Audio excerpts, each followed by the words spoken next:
See, when the Honorable Elijah Muhammad was moving about on the East Coast, running from those that sought his life, Yes, sir.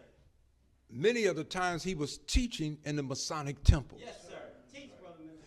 And they would leave the Masonic temples following him to the hotel where he was staying, because what he shared with them took them way beyond 33 degrees. That's right.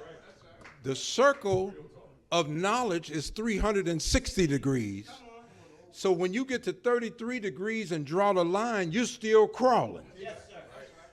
It's hard to believe that we're really under the rulership of people who are crawling when it comes to knowledge.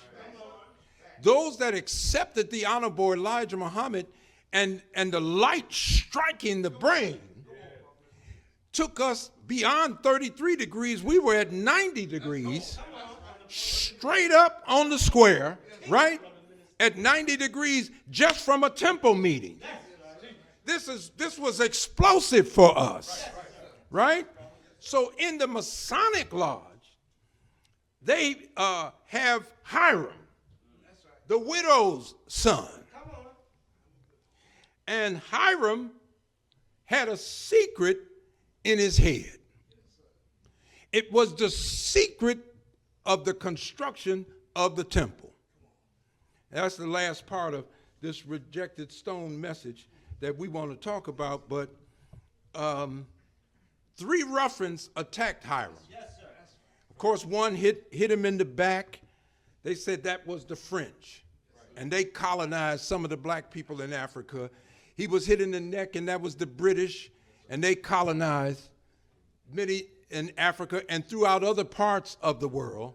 At one time, the British Empire was so huge, they said the sun would never set on it. But then he was struck in the head.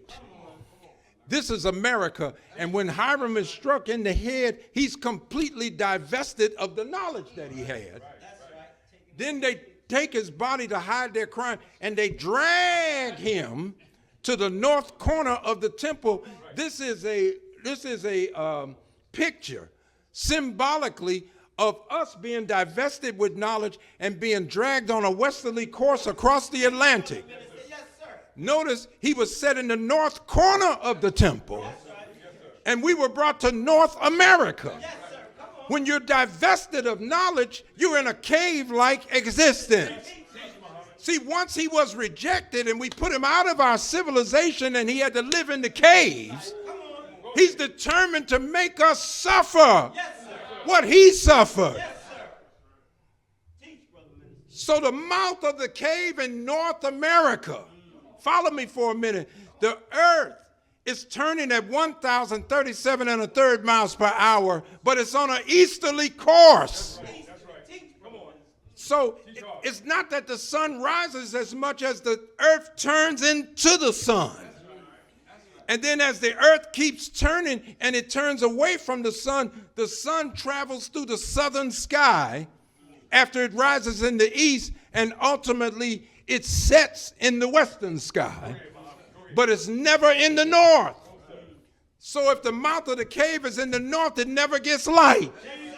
When the slave was brought to North America, they kept every teacher from getting to us. Anyone that could share divine knowledge to come to us. When Master Farad Muhammad comes, he comes like a thief. He's not a thief. He come to get people who've been stolen already. But a real thief, I ain't talking about this stuff we doing. Looting up at Macy's. Running into Target with something and you running out with it. Everybody saw you, the camera got you. You real thieves. I was watching a movie Clint Eastwood did called Absolute Power. Real thief. Case to play. A real thief already knows what he's after. This, you break in, look, see any cell phones, see any flat screens, you know. We just trying to get something to sell fast and run down to the barber shop and hock it. But that ain't, no. Real thieves look for the best in the business. When John Dillinger wanted to successfully rob banks, He started out, but then he said, I got to put a good squad together. See, so he was getting Harry from St. Paul, Minnesota, and then he heard about Charles Arthur Floyd, called Pretty Boy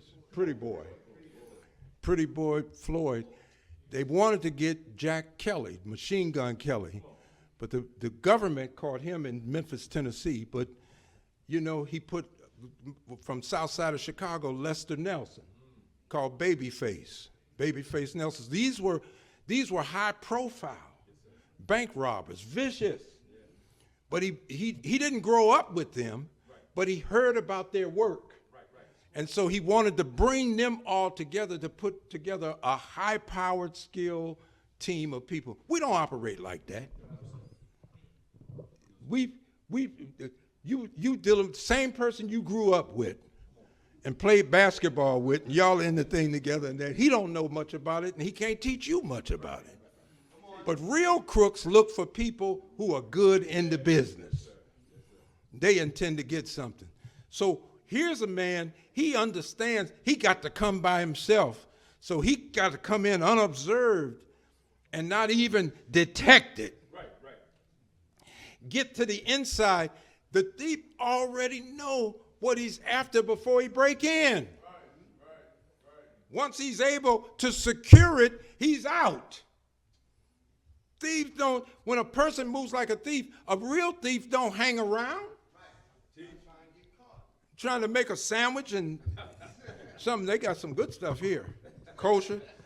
You know, no, they move out. He's not a thief, but you got to understand he's moving like one.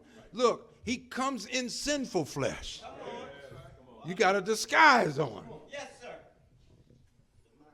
But he didn't come to sin. No, sir. He came to condemn sin that's in the flesh, right?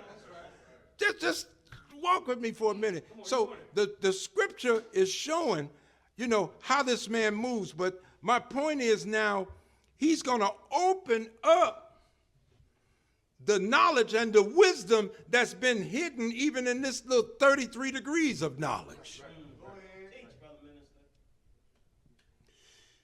A deep wound damages your self-image. Now walk with me for a minute. If your self-image is damaged, that's your conscious level. That means when you look in the mirror, you're not real happy about what you see.